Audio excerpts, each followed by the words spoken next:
샬롬, 오늘의 양식입니다. 오늘의 양식은 마가복음 4장 34절.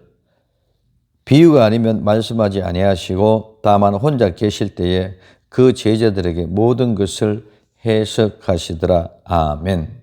오늘 예수님의 비유 해석에 대해서 생각해 봅니다.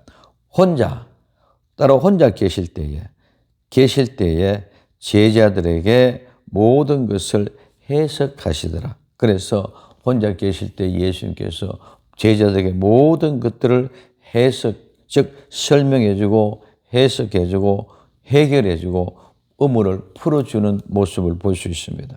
그래서 이 말은 우애와 분해, 풀다는 말에서 유래가 되어졌습니다. 그래서 오늘 예수님이 혼자 계실 때에 제자들에게 모든 것을 해석하시더라. 첫째, 혼자 계실 때에 예수님은 무리들을 향해 비유를 가르치고 그들이 흩어진 후에 그 비유를 설명해 주셨습니다. 많은 무리들이 돌아가고 한적하게 되었을 때에 조용히 비유를 풀어주셨습니다. 수많은 사람이 예수님의 비유를 들었으나 소수만이 그 비유에 대하여 해석을 들을 수 있다는 것입니다. 예수님과 개인적인 관계, 이것이 성도에게서는 가장 중요합니다. 예수님과 한적한 시간을 정기적으로 갖고 많은 시간을 가질 필요가 있습니다. 우리는 그러한 시간을 통해서 예수님과 인격적으로 만날 수 있는 시간을 갖겠습니다. 그래서 예수님과 인격적인 만남이 없는 성도는 그 신앙이 계속적으로 지속할 수가 없습니다. 그럼 오늘 우리는 예수님과 늘 함께 개인적으로 인격적으로 만나는 삶을 살 수 있기를 부탁을 드립니다. 두 번째, 제자들에게입니다. 예수님께서는 제자들에게 비유를 모두 해석해 주셨습니다. 제자들은 하나님의 나라의 비밀을 그 비유를 설명을 듣고 깨달을 수 있었습니다.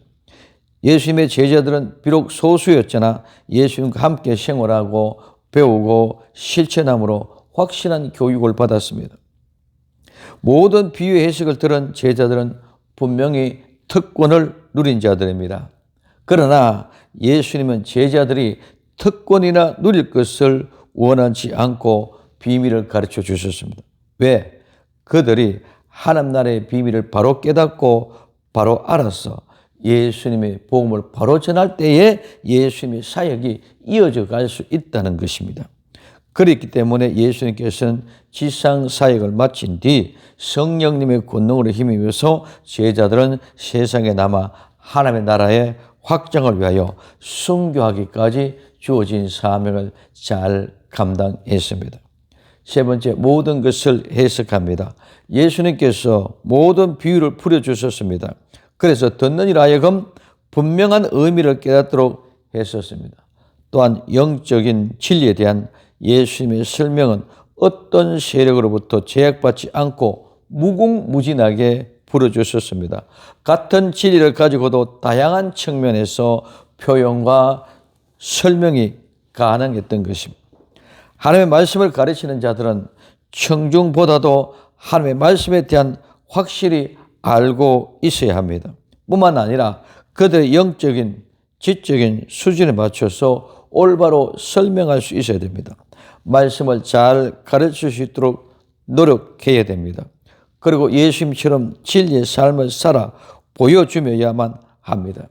진리를 알고 깨닫는 것으로 족하면 이론이 되고 형식이 되고 맙니다. 이론과 형식 속에는 결코 생명이 없습니다. 생명은 반드시 삶의 실제 속에 있다는 것입니다. 호흡은 이론과 형식이 아니고 삶의 실제입니다. 그럼 오늘 우리는 예수님처럼 십자가에 못 박혀 돌아가는 실제의 삶을 통하여 우리에게 증거되어지는 그 믿음의 역사를 오늘도 나와 여러분들은 세상에서 생명의 호흡의 실제를 가지고 증거하는 증인이 되기를 예수님의 이름으로 축원을 드립니다. 기도합니다. 사랑하는 주님, 혼자 계실 때에 예수님께서 모든 것을 해석해 주셨습니다. 주님, 예수님과 함께 많은 깊은 교제의 삶을 살게 하시고 오늘 우리에게 주어진 그 사명을 잘 감당하여 복음의 참된 증인들이 되게 하옵소서. 다시 오실 예수님의 이름으로 기도되옵나이다. 아멘.